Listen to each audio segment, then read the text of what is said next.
で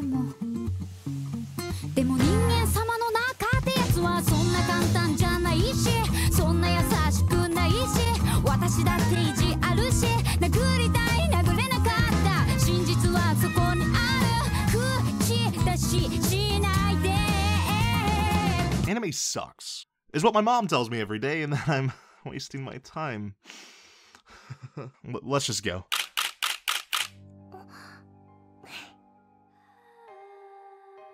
It's finally time. The moment I wish to encapsulate into a single digital image. Mitsue Yamazaki finally getting her chance to express her full potential as a director with an original anime. Not that Nozaki-kun wasn't delightful, she just felt binded down by the material.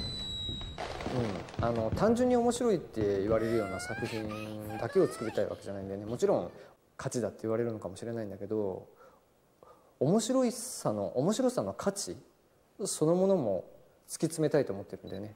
Mentored by the one and only of his kind, Kunihiko Ikahara, Yamazaki boasts the same eccentricities of abstract visual metaphor and gorgeous imagery, just toned down, more grounded, less relentless, quiet almost, but with the same melancholic and playfulness to a direction that makes something so oddly, beautifully surreal. And with the strong backing of many top animators and consistent freelancers at Tokukobo like Shu Shigeta, and even the phenomenal work of art director Chieko Nakamura, and the freedom of an original series with no rules, Tadakun wa koi wa shinai may just be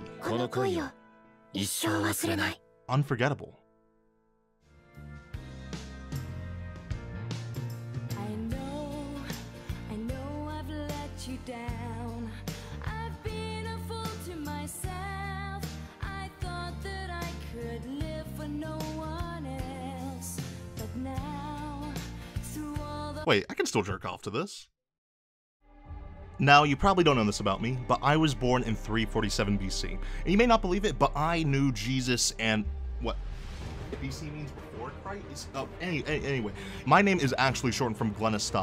I worked with many of the greats, such as Plato, Socrates, and Aristotle. Some say I jerked off to the first anime titty. My knowledge of the anime titty, it knows no bounds. I am infinite, and high school GkaejD is okay. It has some anime titty. So, it's pretty good.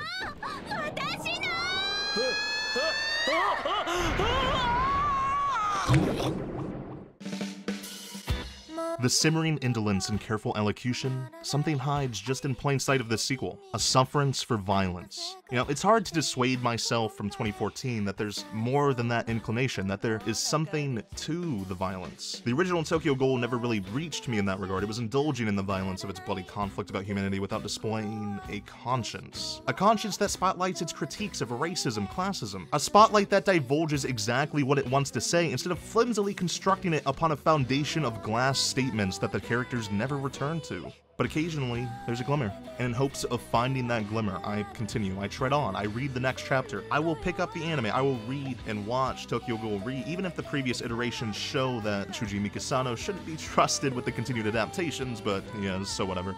I will keep looking until it reveals itself, because Tokyo Ghoul is addictive and resonant for its attempted mining of the social contrast it wants so desperately to pierce with its message. Also, Toko's hot. A message that, ironically enough, comes through its display of raw intimacy between characters rather than its violence. We're all human, no matter what. And so is the decision to place an inherently slow-burning series into a 12 to 24 episode block. Tokyo Ghoul's thinly veiled conscience won't be found in another botched adaptation, but who knows? Tokyo Ghoul has earned an attempt.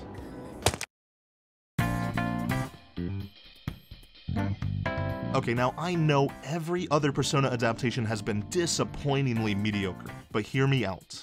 Masahi Ishihama. Just a name, but this name is different. It is a name that I consider synonymous with visual tenacity unfounded by many other names in this industry. Everything this name touches transforms into a dazzling showcase of diverse set pieces and framing that elevates fundamental questions of societal value and self-worth through visuals alone. Or whatever the scene requires, he is just so talented. Ishihama is not constrained by sticking to the same thematic material, even though exactly what he's best at is what Persona needs. He works with what is there and turns it into something deeply personal and something beautiful. The director of Shinsei Kayuri and a bunch of other, like, one-off episodes that are wonderful, but if I named them all now, this video would be like a million minutes. And his name is now attached to Persona 5, this name. A name that has the capacity to end the streak of mediocre Persona anime. And I do fear the possibility of producer involvement hindering his talents, which is something entirely possible that has not happened before Hero Academia, considering how big of a name Persona is and them not wanting to fuck it up. It's understandable. So either we get something fully Ishihama, or we get something wholly, probably mediocre. But hey, Persona is also a name that can stand on its own. Persona 5 specifically really has a lot to say about society and realizes its emotion through the genuine sorrow of its cast that just wants to be comfortable with themselves in a painful world focused on destroying anything that stands apart. Its base concept of traversing subconscious feelings through alternate worlds makes for an audacious, explosive exploration of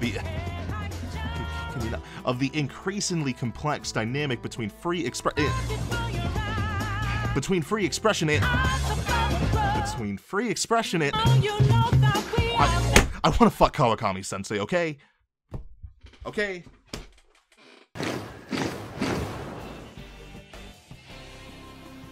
And speaking of Persona, Caligula was written by Tadashi Satomi, Persona 2's writer. But more importantly, I want this girl to do personal ASMR for me where she just belittles my fucking pitiful existence. God, I hate myself. But even more importantly, Junichi Wada is directing it. A man who really elevated Sukasuka to something I already adored, but something into love, into just complete utter adoration. Honestly, not sure if the source is good, and the synopsis is some base chuny fantasy stuff, but if Wada is given freedom with the adaptation, I believe it can really be something special.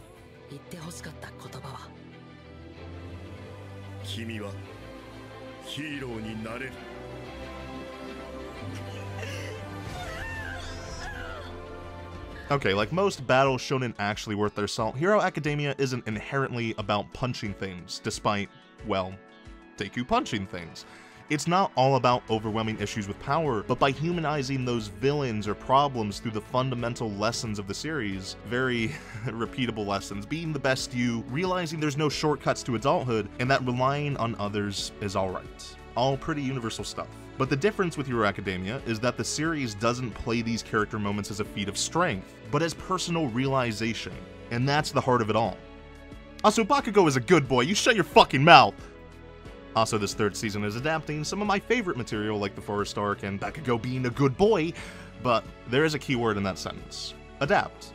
It's not a hard word, it's not one I have to explain, but for whatever reason, people are obsessed with adaptations needing to be one-for-one to their source. Adaptations aren't your wife, girlfriend, boyfriend, significant other. You don't have to promise faithfulness to them. Whether it be an adaptation of a novel, manga, or game, the artistic, thematic vision of the original author has to be altered to fit into this medium, and Hero Academia just doesn't. It's filled with mid-shots and a directional style that would put my 80-year-old grandma to sleep. This adaptation has no visual vocabulary outside of the manga's original paneling, which is very good, or an occasional masterful action cut by Umakashi or Yutapon, and a bunch of other names I'll say and you won't know the name of. I like Hero Academia, I do, but I wish it had enough meaningful storyboards or style to make me love it. There is room to play around with the material in its westernized style, but it refuses to even take a single step beyond the safety net they have purposefully forced themselves into, and that's a real shame.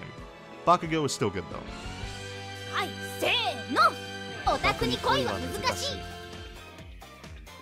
An adult romance.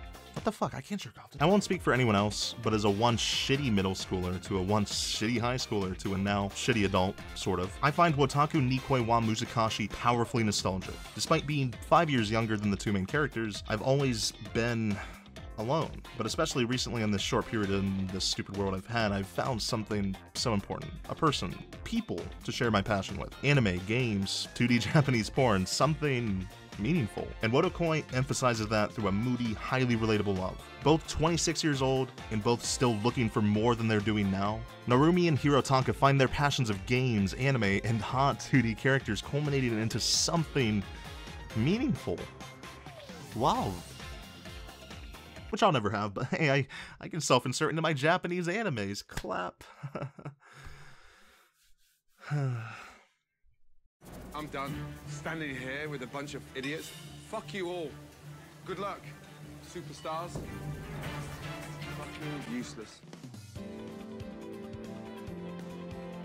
very, very, very, very few shows nail fun as consistently as Soma does. The general rapport shared by the characters and just the warm atmosphere of the world they inhabit is just so addictive. These characters are friends who like each other's company, and being invited for another cur to share that company is refreshing. It's a fun show, and I can't help but come back to it.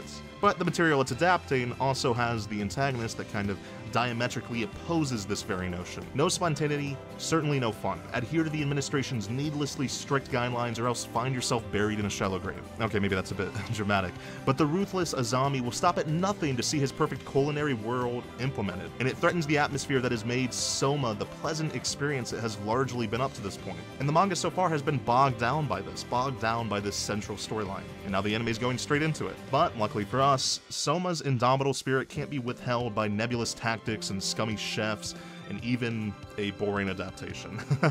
This arc offers redemption for our stupid, lovable protagonist, but better yet, even though it's gonna be fun, we get to see Erina emerge from her shell more and more, and Alice is still best girl, so shut your mouth. Don't type that comment. I can hear you. I can hear you writing that comment. Oh, no, this guy has no idea what he's talking about. He just says a bunch of words. He doesn't. Erina's the best girl. You shut your mouth.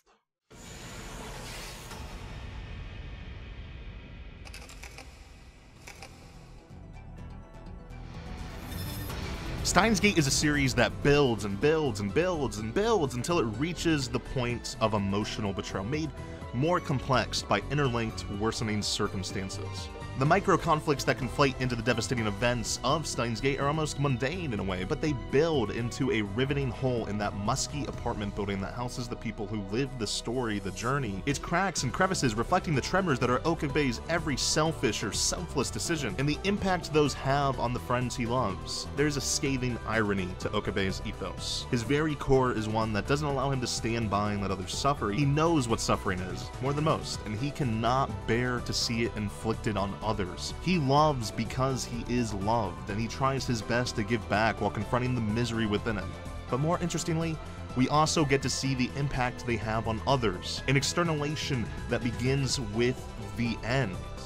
The end of Steins Gate, because Steins Gate 0 takes these endings and recontextualizes the idea of a happy ending that we've grown so accustomed to, and posits that idealization of lived experience doesn't need to exist in contention with less than ideal reality, unearthing the aching beauty beneath even the most painful experiences. In a joyous, viscerally moving, and profoundly affecting finale with the impact of a bullet train, it grants its characters the kind of closure that we don't often afford ourselves, but would for these scientists we've grown to truly know. Summing Zero into something, to me, personally, unreplaceable. Sword Art Online Alternative is like being in a locked room, and the key to escaping is solving a complex math problem when you're only about as proficient in math as Asuna is in avoiding getting porn drawn over. Not that I'm complaining. More SAO is going to happen. Except this is different from the Sword Art Online you know. An alternative, even. Whether those differences is for the better is up to the beholder, but hey, if the closest comparison I can conjure up in my head for this spin-off is Space Jam, there's probably something there, right?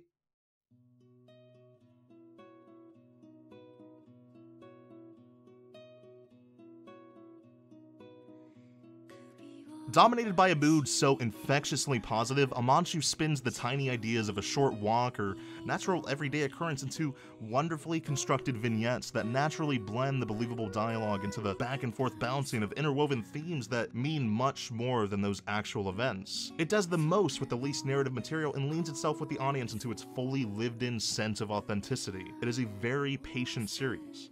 It doesn't force anything to happen. It's content to wait until not-so-dramatic and dramatic events emerge from the quirks and puzzles of human behavior. And this allows a vivid portrait of those small life moments stained with equal parts hope and melancholy to be painted across the small reality of scuba diving that defines the series' largest moments. And the possibility of the moments this sequel offers is a gift I never even considered asking for, but for some reason it's happening. It has a season 2, and the happiness I have received from that really accentuates what I am getting at. Man, if it was still 2007, I would be so excited.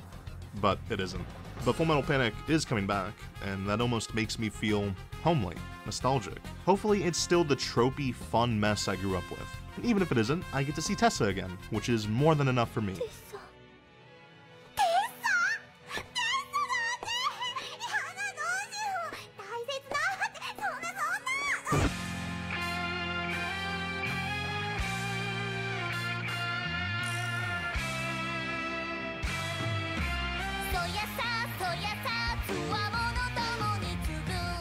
It is so difficult to believe that I have been reading Hinamatsuri for almost 8 years now, and even more so impossible to believe that a comedy manga would have this longevity, which really showcases how hard these punchlines hit. With the simple but impossible to predict dynamic between a yakuza and a supernatural powered young girl, Hinamatsuri slams home the very thing your mind is thinking. It pries on your expectation of nuance and rails you with bluntness. It doubles down on exactly what you're thinking to highlight the obvious hilarity of its ideas itself. And alongside the outrageously good staff that made Origaru 2 better than its predecessor in almost every way, Hinamatsuri is a sure comedy hit.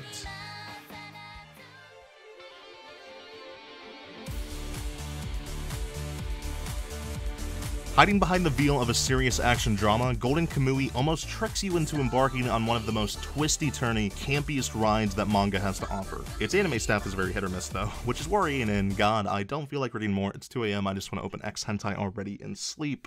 It'll probably be okay. It'll be a fun series. Hey, listen. We've only known each other a short time, but let me know you. Tell me who you are. Honesty is important. I'm Glen, who are you? But, like I said, honesty is important. I have no clue what Hisono Tomaso 10 really fucking is, which is why I'm kind of ad-libbing. And god, that makes me excited for it.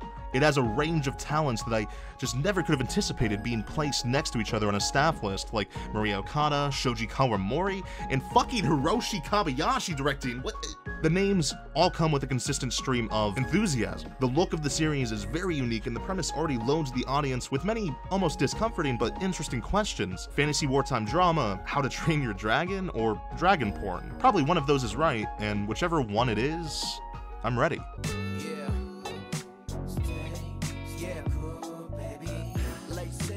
Seasonal dose of that good, cute shit. Very wholesome adaptation of an obscurish manhwa. It's laid back, but that doesn't keep it from going deep, with the dialogue full of casually profound observations on not really human nature, but the nature of humanity. It's one that shouldn't be as overlooked as it probably will be. Ashita no Joe's 50th anniversary project. They punch things. Probably.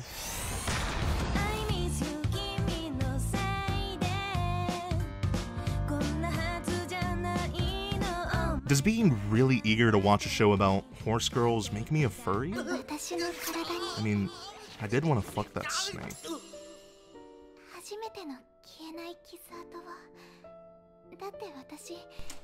What are you watching? Mom, can you knock for once, please?